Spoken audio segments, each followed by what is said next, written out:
감사합니다. 하나님의 말씀을 보겠습니다. 야고보서 3장 13절로 18절에 있는 말씀, 신약성경 373쪽 되겠습니다. 야고보서 3장 13절로 18절까지 다 찾으신 줄 알고 13절을 내가 먼저 봉독합니다. 너희 중에 지혜와 총명이 있는 자가 누구냐? 그는 선행으로 말미암아 지혜의 온유함으로 그의 행함을 보일지니라.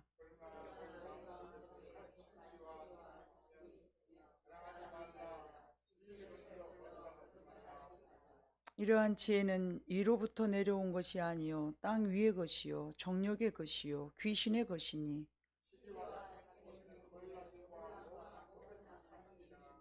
오직 위로부터 난 지혜는 첫째 성결하고 다음에 화평하고 관용하고 양순하며 긍휼과 선한 열매가 가득하고 편견과 거짓이 없나니 화평하게 하는 자들은 화평으로 심어 의의 열매를 거두느니라. 아멘. 사람은 누구에나 정도의 차이는 있겠지만 살아가면서 누구나 인생의 위기에 또 신앙의 위기 이런 것들을 경험하게 됩니다. 아무 걱정 없이 사고 없이 아픔 없이 위기 없이 만사 형통을 우리가 찾기를 원하지만 현실은 그러지가 못합니다. 슬픔과 아픔 또는 억울함과 고통스러움이 우리로 하여금 하나님으로부터 늘 때로는 멀어지게도 하죠. 어려움이 닥치면 하나님이 왜 나를 이렇게 외면하셨었지? 나는 하나님 앞에 그리고 또 그렇게 그런 어떤 생각을 떠나서라도 그 문제를 이렇게 즉시하죠. 이 일을 내가 어떻게 그 아픔 하나님을 바라보는 그 푯대를 놓쳐버리게 되는 거죠. 그래서 자기의 고통을 바라보고 자기의 근심을 생각하면서 그러면서 하나님을 자기도 모르게 놓치는데 그걸 사람들이 많이 속습니다. 이것이 바로 마귀의 속임수이고 나를 괴롭히는 그런 사탄의 괴계임을 깨닫지를 못합니다. 그래서 세상의 유혹 속에서 속절없이 그냥 넘어지기도 하고 우울한 가운데서 나는 너무 하나님이 나를 동행해 주시 않나 봐 그러면서 하나님 앞에 불평도 하게 되고 그러죠. 여러분들이 박완서 작가는 어느 정도 아리라고 생각해요. 박완서 씨가 한 말씀만 하소서라는 책을 썼어요. 근데 그것은 그가 사랑하는 외아들을 잃고 아픔 가운데 쓴 책이라고 그래요. 그냥 뭐 어떤 그 소설이나 수필이 아니고 자기 일기래요. 그래서 외아들을 잃고 아픔 가운데 쓴 책인데 당시 아들은 장래가 촉망받는 26의 젊은 의사였다고 합니다. 안전 의사는 아니겠죠. 아무튼 그래도 의대를 다니는 의사 지망생이기 때문에 이제 의사라고 그렇게 표현하겠죠. 극한 상황 속에서 이제 이런 아들을 잃은 그 외아들이었는데 잃어버렸으니까 그것도 촉망받는 의사니 이제 지망생인데 얼마나 그게 힘들었겠습니까? 그래서 그때 당시 통곡을 해야 될 그런 아픈 마음 속에서 작가이다 보니까 일기를 쓰듯이 써내려간 것이 바로 한 말씀만 하소서라는 책이 되었다고 그럽니다. 그래서 그걸 자기가 고백을 했대요. 나는 울음 대신 글로써 자기의 마음을 이렇게 하나님 앞에 표현했던 내용인데 한 말씀만 해주소서. 왜 내 아들을 데려갔습니까? 그것이 제목이에요. 책 제목. 제 박완서 작가는 아들이 떠난 후에 죽고 싶은 만큼 그런 심한 그런 그 고통 속에서 그 말을 계속 반복을 했다고 그래요. 나는 죽고 싶다. 나는 죽고 싶다. 여러분 그러잖아요. 저는 아직 자식을 잃어버리지는 않았습니다만은 그래도 자식의 아픔은 곧 나의 아픔이잖아요. 애가 힘들어하면 대신 내가 뭔가를 해주고 싶고 애가 즐거워하면 나도 같이 즐겁고 그러지 않습니까? 근데 아들이 죽었으니 얼마나 같이 죽고 싶었겠습니까? 그래서 이제 하나님께 아들을 데려간 이유가 무엇이 왜였는지 한 말씀만 해달라고 애원을 했다고 그래요. 그런데 하나님의 그 침묵 앞에서 굉장히 실망하고 절망하고 또 분노하면서, 예, 자살 충동까지 느끼면서 아들을 잃고 참혹한 하루하루를 살아가는 어머니에게 하나님은 끝내 한 말씀도 안 해주셨다 그래요. 그런데 그 책에 이제 써내려가는 그 책 마지막 부분 쭉 이렇게 내려가 보면은, 이제 읽어봤던 독자들은 알겠지만 하나님이 전혀 한 말씀도 안 해주신 것 같았는데, 그 책의 어떤 그 내용 속의 흐름 속에서 하나님이 그와 함께 하셨던 것을 알 수가 있는 그런 흔적이 이곳저곳에서 발견된다고 그래요. 그래서 그녀는 왜 하필 내 아들을 데려갔을까? 처음에는 막 이렇게 막 글을 일기를 써내려가다가 나중에는 내 아들이라고 해서 데려가지 말라는 법이 있어? 이런 생각으로 일기를 써내려가기 시작한 거예요. 내 아들이라고 해서 데려가지 말라는 법이 있어요? 이렇게 질문으로. 왜 하필을 내 아들을 데려갔어요? 이런 질문에서 내 아들이라고 뭐 안 데려가라는 법이 있나? 이런 식으로. 또 가족들의 위로, 또 이웃들의 나눔, 또 기도나 자아 성찰, 이렇게 전에는 아무도 안 만났는데 만나기도 하고 뭐 이러면서 자기 성찰을 통해서 결국에는 이런 고백을 했대요. 하나님은 참 좋으신 분이야. 그리고 나는 복을 많이 받았어 라고 이렇게 고백을 했다고 그래요. 이거는 분명히 하나님이 그와 함께 하셨다라는 증거가 되는 거죠. 자, 우리는 어떤 상황이나 어려움을 보면서 우리 이것을 알아야 할 것 같아요. 첫 번째, 고통과 아픔은 우리 모두에게 보편적 문제가 된다는 거. 왜 하필 나지? 이게 아니고, 나라고 뭐 별 수 있어? 나도 그런 일이 있을 수 있지. 근데 우리는 그러지 않지 않습니까? 나한테 왜 다른 사람의 고통은 안 됐네 그러면서 같이 동정하지만, 나한테 실제적으로 그런 일이 일어나면 왜 나한테 이렇게 하나님 가혹하세요? 뭐 이러면서 나한테는 마치 일어나서는 절대 안 되는 것처럼 우리가 생각을 하고 있지 않습니까? 그러나 우리 모두의 이 고통과 아픔은 누구에게나 있을 수 있다. 나에게도 있을 수 있고 너에게도 있을 수 있다. 이걸 생각해야 되고요. 또 두 번째는 하나님은 참 여러 가지 다양한 모습으로 우리를 도우신다는 것을 우리는 알아야 됩니다. 제가 오늘 이런 설교를 마치 준비하고 써내려가고 있는데, 이제 또 알고 있는 지인이 전화가 온 거예요. 우리 김명숙 집사한테 전화가 왔어요.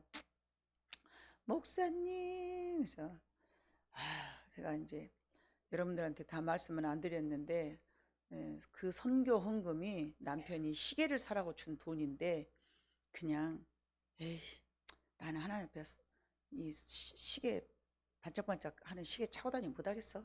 내가 하나님 앞에 드려버려야지. 그리고 선교 갔다 오라고 돈을 준 거예요. 자기 남편한테 은원도 안 하고. 그래서 제가 이제 그게 항상 머릿속에 남아있는 거예요.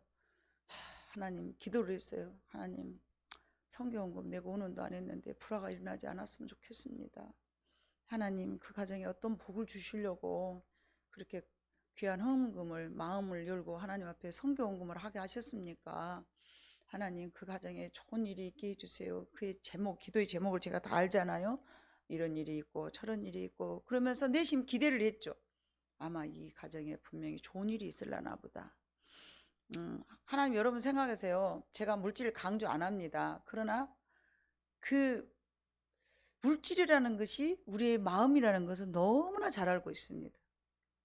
내가 하나님 앞에 물질을 드린다는 것은요, 여러분 정말 내 마음을 드리는 거잖아요. 마음이 없는데 하나님 앞에 어떻게 물질을 드리겠어요? 마음이 있는데 하나님 앞에 어떻게 인색하겠어요? 그런 말이 안 맞죠. 몰라서 안 하는 게 아니라 그 일로 인해서 상처받은 사람들이 성도 중에 너무 많습니다. 그래서 하나님 앞에 제가 그렇게 기도를 했어요. 하나님, 물질만큼은 하나님이 다스려 주시고, 저는 글로 인해서 시험 받아갖고 교회 안 나오는 성도가 절대 있어서는 안 되겠습니다. 그거는 하나님이 알아서 하세요. 하나님 앞에 그렇게 교회를 시작하면서 그런 마음으로 제가 시작을 했기 때문에 안 합니다. 그러나 이제 이 집사가 헌금을 했을 때 이 가정에 어떤 일이 일어나겠다, 그건 제가 너무 잘 알죠. 이제 궁금한 거예요. 근데 오늘 마치 전화가 온 거예요. 목사님, 제가 또 기도하다 보니 제가 그냥 어디로 아주 땅으로 막 마음이 꺼지는 거예요. 그래서 왜 그랬더니 이제 큰아들이 고등학교 3학년인데 이제 입시고사를 준비하고 있는데 어디다 이제 써야 될까 막 이런 걸 기도하면서 하다 보니까 지난날에 작은 아들한테만 계속 꽂혀갖고 저 불쌍한 아이, 저 짠한 아이 하나님 하고 그 아이만 바라보고 있으니까 그 아이 기도만 계속 하다가 큰아들 기도를 많이 못했는데 큰아들 기도를 하다 보니까 큰아들 기도를 하게 된 동기가 있는 거예요. 하나님께서 이 가정에 무언가 기적을 나타내시겠다 그랬는데 우리 저한테 기도받으러 왔을 때도 손을 이렇게 다 싸고 왔더라고요. 보니까 너무 불쌍한 거예요. 병원에 가서 치료도 안 돼요. 왜요? 심리적인 것이라서. 이게 마음이 고쳐져야 그 손이 치료가 되지. 마음에서 일어난 병이기 때문에 이 손이 퉁퉁 부서갖고 다 찢어져갖고 뭐 연고를 발라도 안 낫고, 여러분들은 모르지만 저는 영적으로 인해서 심리적으로 일어난 병을요 너무 많이 접합니다. 근데 사람들은 절대 몰라요. 병원에 가서 열심히 주사 맞고 병원에다 열심히 돈 갖다 주고 의사 말은 들어도 목사 말은 안 들어요. 그냥 안 들으면 냅두고 그냥 들으면 듣고 복 있으면 들을 것이고 또 안 들으면 말고 그러지. 그걸 어떻게 일일이 막 다 뜯어 고친다고. 내 가족 같으면 뜯어 고치지만 제가 뭐 얼마나 막아줘 그냥 그렇게까지 하겠습니까? 내버려 두죠. 에이구 그냥 기문이 들을 기가 없나 보구나 그러고 말아버려요. 근데 손이 막 이렇게 심리적인 것으로 불안해가지고 막 이렇게 손이 막 찍찍찍 갈라져갖고 세수를 못할 정도로 피가 찍찍 나니 도대체 이게 심리적으로 그렇게 압박이 온 이 사람을 내가 너무 짠한 거예요. 명수가 이 마음을 고쳐먹으면 손이 났을 것인데 어쨌거나 지도 않은데 안 되는데 어떻게 해요. 하도 내가 가르쳐줘서 잘 알죠. 그랬는데 그놈을 보는 순간 하나님은 저것 갖고도 어떻게 일할 수 있겠다 그런 생각이 들었어요. 하나님은 저것 갖고 또 어떻게 일할 수가 있대. 왜냐하면 다양하게 하나님의 일하심을 제가 많이 보고 경험했으니까 우리가 생각했을 때는 불행이지만 하나님은 그걸 가지고 어떻게 일하신다는 것을 제가 아니까 그래 나가 안타깝지만 기도를 하고 하나님께서 뭔가 또 역사하시겠지 그렇게 하고 이제 말았어요. 그랬는데 그 작은 아들만 주시하고 있다가 큰 아들로 머리를 돌리게 된 이유가요. 작은 아들이 항상 엎드리고 앉아서 이제 중학교 3학년인가 될 아이인데 지금 중학교 1학년 때부터 학교를 안 나간 지가 3년 됐어요. 그리고 방에 엎드려 가지고 핸드폰만 하고 밤과 낮이 바꿔져 가지고 밤에는 핸드폰하고 낮에는 꼬그라져 잠자고 그러고 점점 밥맛도 떨어져갖고 꼬쟁이 돼갖고 골룸 치면 꼬그리고 앉았는데 여러분 같으면 살겠어요? 미치고 한 장을 노르시죠.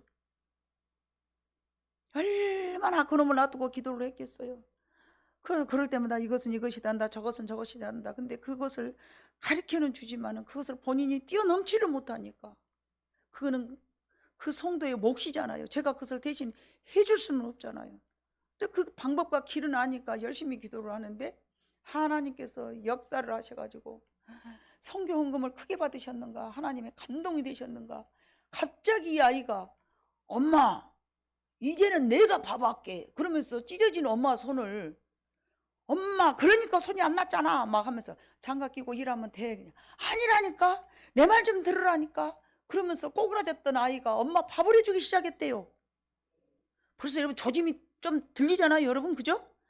밥을 해주고 고기를 요리를 해가지고 뭐를 해가지고 엄마 밥을 해주고 큰아들도 생전 지가 아버지 닮아가지고 밥 먹고 밥그릇도 안 갖다 놓은대요. 그런데 그 아이도 고등학교 3학년인데 엄마 내가 먹은 거 내가 할 테니까 엄마 손대지 마 그러면서 그 두 아들들이 엄마 가사일을 도와주기 시작했다는 거예요. 얼마나 감사합니까? 여러분 우리가 생각할 때는요 이거 불행이지만은 하나님은 그 상황을 통해서 일하시더라고요.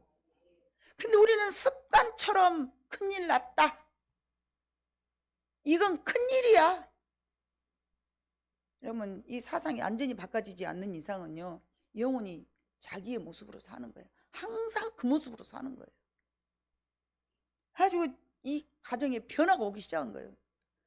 그러면서 이제 큰 아들을 이제 그 작은 아들이 뭐 반찬 해주고 좀 깽똥깽똥 살아나니까 이제 조금 마음이 놓여지면서 오메 우리 아들 고등학교 3학년인데 이제 저거 수능 봐야 되는데 어디다 저기 뭐냐 원서를 쓰지 하면서 그 아들을 놓고 이제 그 큰 아들을 놓고 기도하기 시작한 거예요. 이제 두세 달 남겨놓고 이제 곧 9월이잖아요.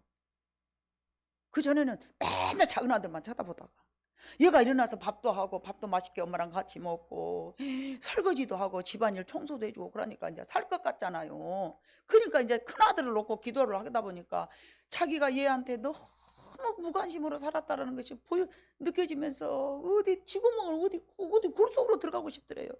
여러분 그 느낌 뭔지 알죠? 하나님이 자기를 뒤돌아보게 하면서 내가 그동안에 우리 큰아들을 놔놓고 뭐를 했을까 하면서 생각하니까 저 아래로 내려간다는 거예요. 그래서 내가 속지 마라. 그것이 또 너가 아들을 복목받게 하려고 너를 기도 못하게 가로막은다. 그렇게 내가 잘못한 것 있거들랑 하나님 그때 그랬네요. 미안하네요. 아들아 미안하다 하고 일어나면 되는 것이지. 그것 때문에 또 꼬꾸라져갖고 저 아래로 낙심마저 어디 낙동강 오리알 떨어져갖고 목사님 제가 힘들어서 기도도 뭐 참 성질들도 이상해요. 저는 그렇게 힘들면은 힘든 그 고놈을 놓고 기도를 하면 되는데 힘들다고 왜 낙심천신대하고 저 아래가 있을까요? 저는 이해가 안 가요. 내가 그런 성품이 아니라서 이해를 못해요. 저는. 그래라도 어쩌겠습니까? 내가 이해가 안 된다고 그거를 뜯어 고칠 수는 없잖아요. 아 이런 사람은 또 이런 가보구나. 야 그래도 일어나서 너 기도해. 감사하고 그러면서 이제 이런 이야기 저런 이야기를 막 해줬죠. 그래 감사하다. 첫 번째 너 그 가정에 싸 만났다고 하니까 감사하고 두 번째 아기가 일어나서 밥 한다고 하니까 돌아다닌다고 하니까 좋고 야 세 번째 네 아들을 통화해서 내가 잘못한 것이 깨달아졌으면 그 감사해야 될 일 아니냐. 여러분 안 그래요? 정신 차려라. 너 그놈한테 또 속은다. 속지 말고 기도해라. 제가 그랬어요. 그러면서 그런 말을 했어요. 합력해서 선을 이룬다는 것은 여러분 백직장도 맞들면 가볍다는 그런 의미가 아니다. 여러분 합력해서 선을 이룬다면 여러분 보통 성도들이요 다요 백직장도 맞들면 가볍다는 그 속담 그런 식으로 생각해요. 네가 내 일을 도와주냐? 합력해서 선을 이뤘네. 천만에 만만에 꼭 똑같. 절대 그 뜻이 아니에요. 합력해서 선을 이룬다는 것은요 얘가 손이 저안 부러터져 갖고 일을 못 하잖아요. 그러니까 이 아이가 일어나서 밥 한 거 그것이 합력해서 선을 이룬 거예요. 얼토당토하게 하나님께서 역사하고 계시는 거예요. 박한서 씨가 마찬가지예요. 아들이 죽었는데 나중에는 참 사랑 많으신 하나님으로 바뀐 거잖아요. 자, 오늘 제가 제목을 하늘에서 내린 지혜라고 말씀을 준비했어요. 이 땅에 있는 여러분들의 지혜로는요 하늘의 지혜를 우리가 깨달을 수가 없습니다. 하늘에서 내린 지혜는요 오늘 17절과 18절에 봐보니까 이런 뭐예요? 오직 위로부터 난 지혜는 첫째 성결하고 다음에 화평하고 관용하고 양순하며 긍휼과 선한 열매가 가득하고 편견과 거짓이 없나니. 이게 지혜라는데요 여러분. 수학 잘하고 영어 잘하고 예? 사업성 뛰어나고 이게 지혜가 아니고요.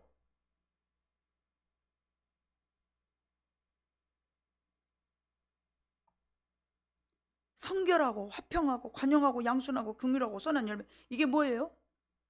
전부 예수님이 살았던 것처럼 베풀고 나누고 희생하고 양보하고 내 자신 내리고 그런 뜻 아닙니까 여러분? 이런 것들이 악한 세상에서 하나님의 선한 지혜를 가지고 살아가라는 말씀인데 너무 바보 같고 예? 내가 뻘뻘 당하고 사는 것 같으며 오히려 억울한 일만 더 생길 것 같아 보이지 않습니까? 왜 그런 생각을 할까요? 악하니까 그러는 거예요. 악하니까 악한 것으로 싸워서 이기려고 그래요. 근데 하나님은 선하시기 때문에 선으로 그 악을 이겨냅니다. 근데 우리는 악하기 때문에 악함으로 대등하려고 하고 악함으로 받으려고 하고 악함으로 경계하고 악함으로 자기를 무장하고 악함으로 포장하고 악함으로 예? 전쟁하고 그러잖아요. 근데 그런 거는 하나님의 지혜가 아니라고 오늘 말씀하십니다. 오히려 더 악한 일이 생길 것 같고 오히려 내가 실패만 할 것 같아 보이지 않아요? 성결하고 화평하고 관용하고 양순하고 긍휼하고 선한 열매로 가득 차고 우리는 너무나 악하여져서 이기적이었기 때문에 자꾸만 악한 생각, 악한 마음을 갖습니다. 너희가 악하니까 여러분, 왜 우리가 악한 생각한 줄 아세요? 가만히 있어 악한 생각이 스물스물 떠오르면 그거는 내가 악하다는 얘기예요. 가만히 있어 선한 생각이 스물스물 떠오르면 그건 여러분 선한 거예요. 멋이 그래 밟으니까 꽁틀거리지. 예수님 아무리 짓밟아 보세요. 그분은 선 자체이기 때문에 아무리 짓밟아도 악이 나오지 않습니다. 맞습니까?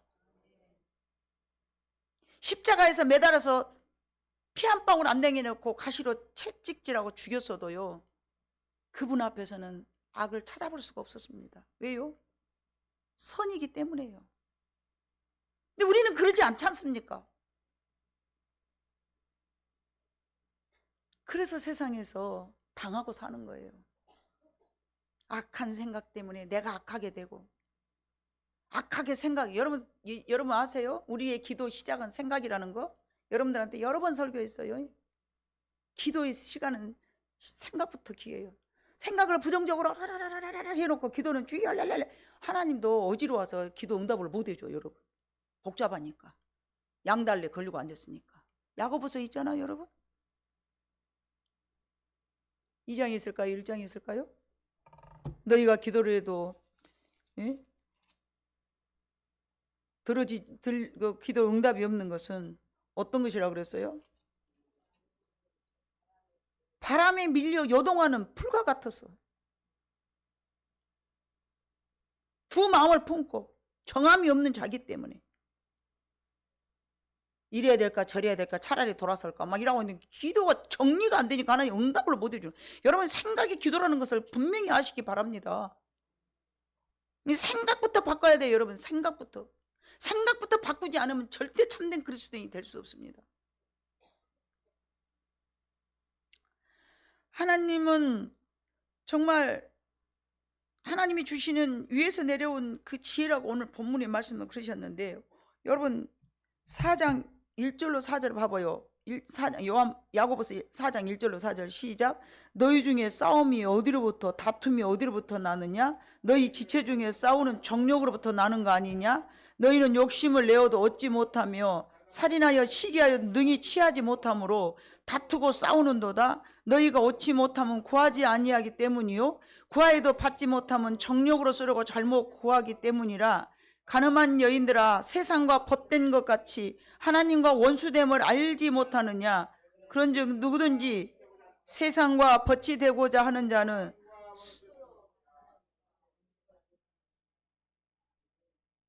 세상을 사랑하는 것은 여러분 하나님과 스스로 원수를 맺고 있는 거예요. 여러분 세상을 좋아하고 세상의 지혜를 따라가고 세상의 방법대로 살아간다는 것은 하나님 나는 당신이 나를 간섭하는 것이 싫소. 나는 당신이 싫소. 당신이 저리 꺼져가시오. 그 뜻이에요. 그래 놓고는 말을 하는 거예요. 나는 이렇게 어려움을 당했는데 왜 하나님 나를 도와주시지 않는 거야?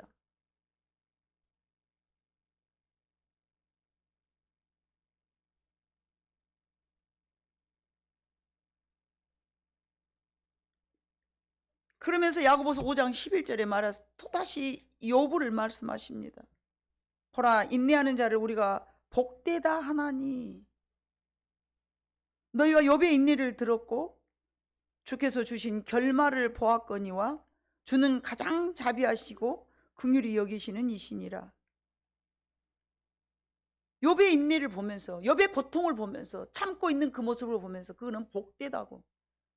어느 누가 그걸 복되다고 말한 사람이 있습니까?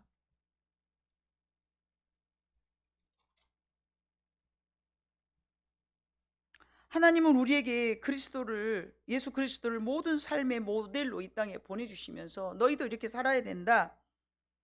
그러면서 그분의 삶 전체가 우리에게 보여주는 정말 가장 낮고 가장 희생하셨으며, 그럼 예수님이 어떤 삶을 살았는가? 양보하고 희생하고 사랑하고 참고 견디고 우리에게 친히 그분의 삶을 우리에게 보여주셨는데, 그렇다면 그분의 삶이 곧 세상을 이길 수 있는 지혜라는 것이죠. 수많은 문제와 고난으로 흔들리는 우리 모두에게 주신 이게 바로 메시지입니다. 온갖 문제가 태산처럼 느껴져서 좌절하고 우리는 그러지 않습니까? 우리를 하나님의 사랑에서 끊을 자가 없죠. 로마서 8장 이렇게 31절 이하에 보면요. 하나님은 때로는 우리에게 침묵으로 대답을 안 하시는 경우가 있어요. 그러나 로마서 8장 28절로부터 30절 봐보면요. 너희가 넉넉히 이겨낼 것이라고 말씀하시고 계세요. 내가 너를 어찌 버리겠느냐. 지금 비록 사망의 음침한 골짜기를 헤매고 있을지라도 지금 여러분 곁에는 주님이 함께 하심을 믿어야 합니다.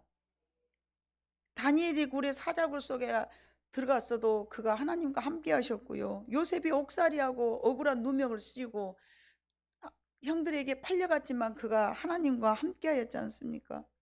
조금 전에 읽었던 욥의 고난도 마찬가지입니다. 하나님의 간섭 속에 있는 그의 삶이었습니다. 우리는 너무 잘 알고 있어요. 이송조 목사님의 그 풍성한 승리라는 또 책이 있는데, 하나님의 사랑이 힘이 되지 않는다면 우리는 세상의 힘을 사랑할 수밖에 없다는 말이 있어요. 하나님의 사랑이 하나님의 사랑이 여러분에게 아직 힘이 되지 않는다면 여러분은 세상의 힘을 의지할 수밖에 없다. 여러분이 매 순간마다 하나님의 사랑을 느껴야 되는 거예요. 그래야 그분의 힘으로 우리가 살아가는 거예요. 진정한 승리는 하나님의 사랑의 힘으로 가능합니다. 성령으로 말미암아 하나님의 사랑이 우리들의 마음에 부어져 있어요. 이미 하나님은 독생자 아들을 내어주시기까지 우리를 사랑해 주셨는데 그것이 여러분들의 가슴속에 뼛속에서 감사로 느껴져야 돼요. 요한복음 15장 보면 그렇게 냈죠. 예.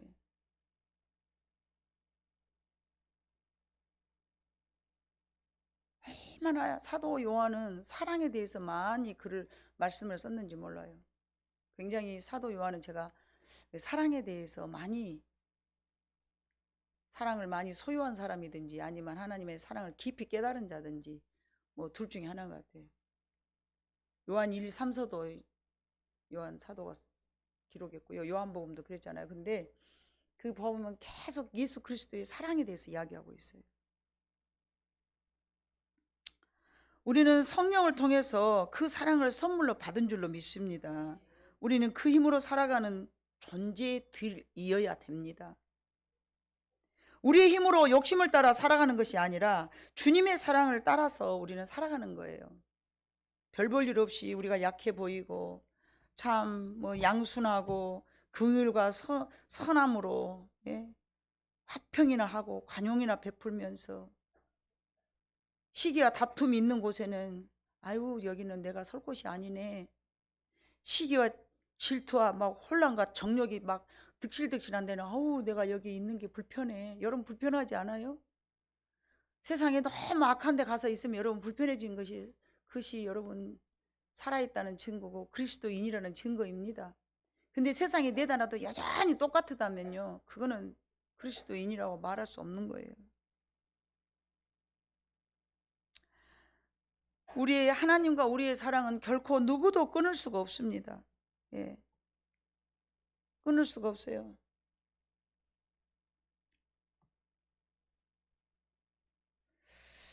여러분 하나님과 관계를 흔들어 놓은 유혹은요 14절에 봐보니까 그러나 너희 마음속에 독한 시기와 다툼이 있으면 그런 것은 말도 하지 말아라. 자랑하지도 말아라. 그거는 진리를 거슬러서 거짓말도 하지도 말고 이러한 지혜는 위로부터 내려온 것이 아니요 땅 위의 것이요 정욕의 것이요 심지어는 귀신의 것이다 그랬어요. 시기와 질투 사단의 것이라는 거죠. 하나님을 믿는 한 하면서도 시기와 질투가 남아있다면 여러분 싸워서 배설물로 여기시기를 바랍니다. 독한 시기와 다툼 그리고 자랑 이런 것들은 모두 하나님과 관계를 흔들어 놓는 유혹입니다. 사단의 공격입니다. 하나님의 말씀을 통틀어서 우리를 선하게 만드시고 계십니다. 디모데후서 3장 15절로 17절을 한번 봐볼까요? 디모데후서 하나님은 선하신 분이기 때문에요 우리를 계속 선한 사람으로 이끌어가고 계시는 거예요. 그거를 알아야 돼요. 예수 믿는다는 것은요 처음에는 우리가 악했지만 점점점 선한 사람으로 되어가는 것이 우리가 해야 될 가장 큰 사명입니다. 디모데후서 3장 15절로 17절 제가 읽을게요. 예, 복잡하니까. 또 어려서부터 성경을 알았나니 성경은 능히 너로 하여금 그리스도 예수 안에 있는 믿음으로 말미암아 구원에 이르는 지혜가 있게 하느니라. 모든 성경은 하나님의 감동으로 된 것으로 교훈과 책망과 바르게 함과 의로 교육하기에 유익하니 이는 하나님의 사람으로 온전하게 하며 모든 선한 일을 행할 능력을 갖추게 하려 함이라. 아멘. 결국은 말씀을 많이 읽고 말씀을 많이 듣는 거, 기도를 하는 거, 이거는요 우리가 결국은 선한 사람으로 되어가기 위한 성화의 과정이라는 것이죠. 세상의 지혜와 세상의 교훈은 결국 우리를 망하게 하는 것인데, 마태복음 15장을 봐볼게요. 반대되는 말씀이죠. 마태복음 15장 길지만 대강 보겠습니다. 너무 많이 읽으면 읽다가 은혜가 떨어져 보네요. 그러니까 자 15장 1절 이하를 봐보면요. 그때 바리새인과 서기관들이 예루살렘으로부터 예수께 나와 이르되 당신의 제자들이 어찌하여 장로들의 전통을 범하나이까 떡 먹을 때에 손을 씻지 않냐. 이스라엘 백성들의 유전과 그 전통으로 하나님의 계명을 범하게 만든다는 거죠. 9절을 봐보니까요. 사람의 계명으로 교훈을 삼아 가르치니 나를 헛되이 경배하는도다. 성령이 없는 교훈만 있을 때는 이렇게 헛된 교육에 불과하다는 얘기죠. 하나님의 말씀은 여러분 교훈이 아닙니다. 생명입니다. 살고 죽음이 달려 있고요. 흥망성쇠가 달려 있는 거예요. 오늘 제가 또 한 통의 전화를 받았어요. 목사님, 저는 요즘 들어서 성경을 큰 소리로 읽습니다. 하나님의 말씀이 생각이 나서 그냥 눈으로 읽으면 눈알이 아파서 두 절도 못 보겠대요. 그런데 큰 소리로 읽으니까 그냥 읽어지더라는 거예요. 큰 소리로 소리내서. 그때의 바리새인과 서기관들이 그래서 아이고 그거 잘하시는 거라고. 소리를 내서 읽는다는 것은 눈으로 한 번, 입으로 한 번, 귀로 한 번, 한 번 읽을 때 3번 읽은 영향이 있습니다. 참 잘하셨습니다. 그랬어요. 성경을 가정에서 읽은 지가 이제 한 달여 정도 됐다라고 제가 지금 기억이 나요. 가정에 기적이 일어나기 시작한 거예요. 가정에 큰 문제가 있었는데 한참 통화를 했는데 전수 다 이게 다 문제가 해결이 되었더라고요. 너무 감사합니다. 너무 감사합니다. 너무 감사하다고. 목사님이 기도해 주셔서 감사하다고.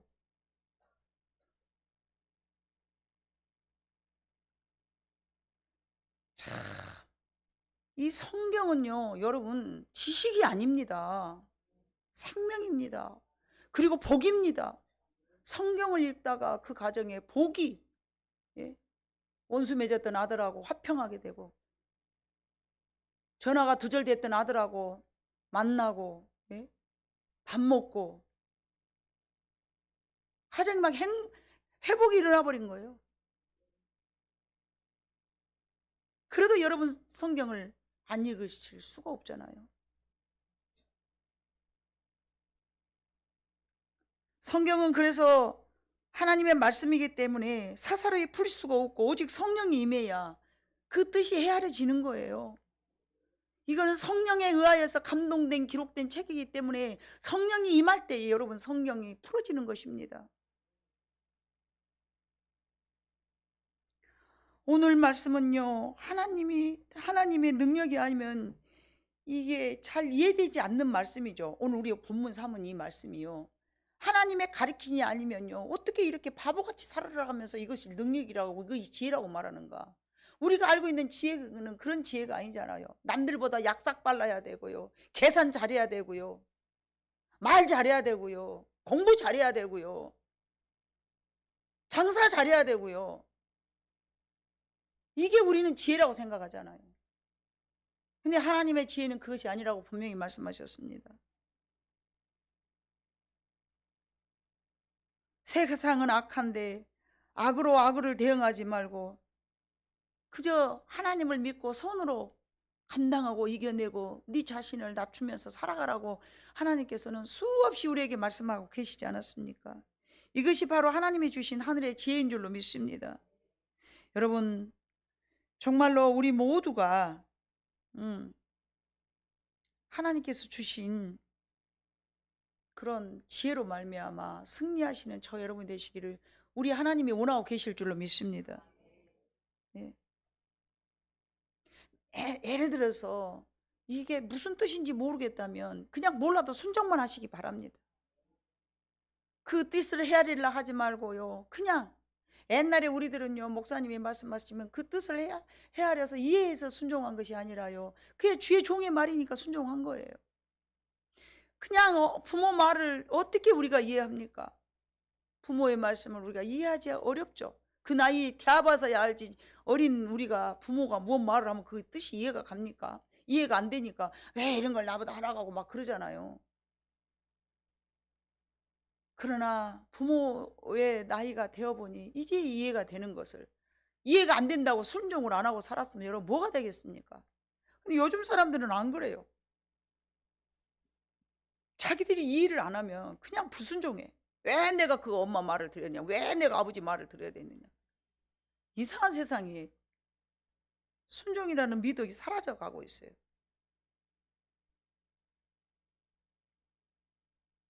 그거 다 깨달으려면 죽을 때 가서 깨달은다니까요.